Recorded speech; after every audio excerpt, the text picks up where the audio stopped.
All right, joining us now to talk about it, Fox News contributor, syndicated radio talk show host Leslie Marshall, and Larry O'Connor, radio host of WMAL in Washington and associate opinion editor at The Washington Times. Welcome to you both. Hey, Shannon. Hi, Shannon. Okay, so the president feeling very optimistic. He knows history is against him because only once in recent decades has this actually worked for the sitting president, the first midterm after his election. I do want to talk you through some recent polls, though. These are brand new from Fox News last week. So let's start with this. Which party would do a better job? And it asks on a number of different topics. When it comes to the economy, the Republicans are +5 on that front. Will it translate for them, Leslie, come fall?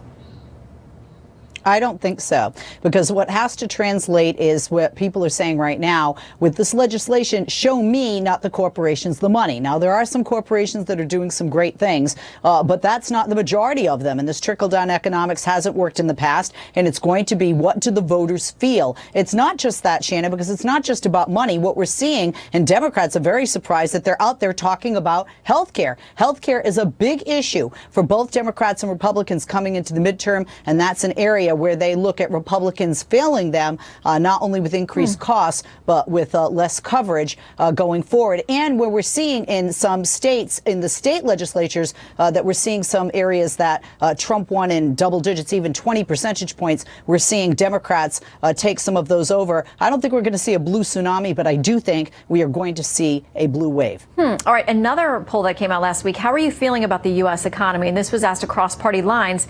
59% say optimistic, 35% say pessimistic. That is a 24% lead for folks who thinks that this president's doing well with this. Larry? Yeah, I think that the president is right in terms of there being some indications that this is not going to be the blue wave even that Leslie suggests. Here's the thing. In 2010, there were huge gains for the Republicans. I mean, they flipped, 60 seats, I think, or something in the House, took the majority, and made inroads into the Senate, lessened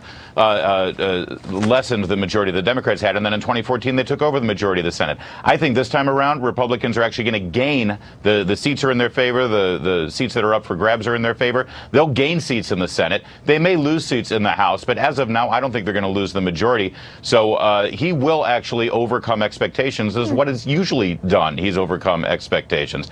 And it is all about the economy right now. Despite what Leslie says, it's not just about corporations. The overall economic feeling in this country is positive and will continue to be so. Leslie, how unpleasant do you think things would be for President Trump if he loses the House?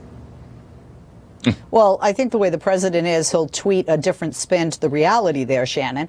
So I don't think it will bother him. But I have to say, I have to agree with Larry a tiny bit. Don't faint yet again. I think this is twice this year. The reason being that we can't trust the polls. We saw that in 2016 with regard to the midterms. And this is a president who, quite frankly, has turned history around politically. Yeah. So I think that we could possibly, see that happen. Although, as a Democrat, obviously, I would like history to stand with the president losing seats for his party in both the House and the Senate. A poll that may make Leslie happy, and not Larry so much, is the more generic look at our poll asked, who would you vote for Congress in your district? So we're asking voters where they are now. Democrats got 48%, Republicans got 39%. So, Larry, that's a +9 for Democrats on that so-called generic ballot. It is, and it will be a real problem if the Democrats do get the majority in the House. In fact, in the last 6 weeks of the midterm campaign, I guarantee you the biggest talk on both sides of the aisle will be about impeachment. The I word. If they get the majority, this will be a bad final 2 years of this first term for this president, because it will all be about the impeachment hearings. That's all they've got. The Democrats' platform right now is get Trump, remove Trump, impeach Trump. It's the only message they've got.